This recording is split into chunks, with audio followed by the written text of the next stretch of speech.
हे बापा गलाइल होलिया में चोलिया के करेला सिलाई।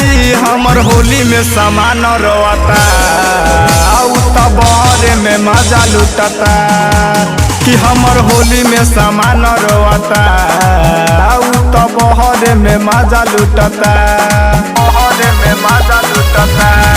गावाना करा के तो दूर सुतता गावाना करा के तो दूर सुतता।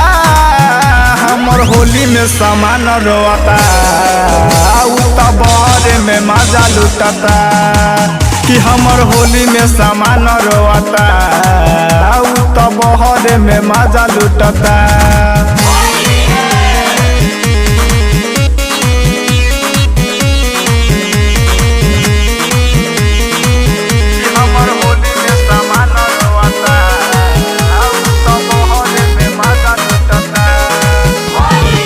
खाली नाम के हबे भाता रहो होली में रोता जोगार हो। कैसन बलू रहो रहता दूर हो यही से ठोकिले कपार हो। खाली नाम के हबे भाता रहो होली में रोता जोगार हो। कैसन बालू रहो रहता दूर हो यही से ठोकिले कपार हो।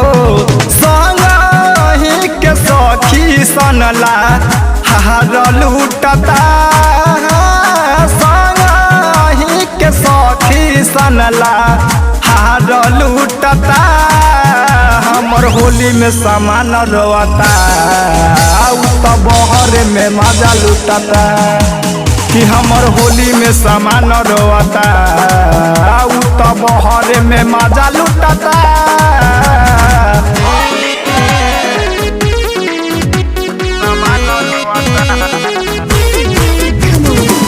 कि हमर होली में सामान रोता तबरे में मजा लुटता।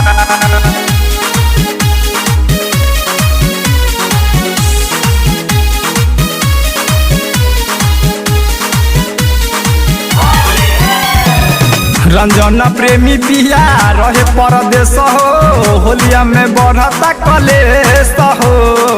कैसे हम रही केकरा से कही कौना के देही हम दोस्त हो कौना के देही हम दोस्त हो। रंजन प्रेमी पिया रहे परदेश हो होलिया में बढ़ता कलेश हो।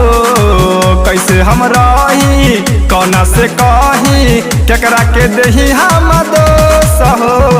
राकेश रसीला देवरा दूर सुतता बबलू नवीन देवरा दूर सुतता। हमर होली में सामान रोता तबरे में मजा लुटता कि हमर होली में सामान रोता तबरे में मजा लुटता।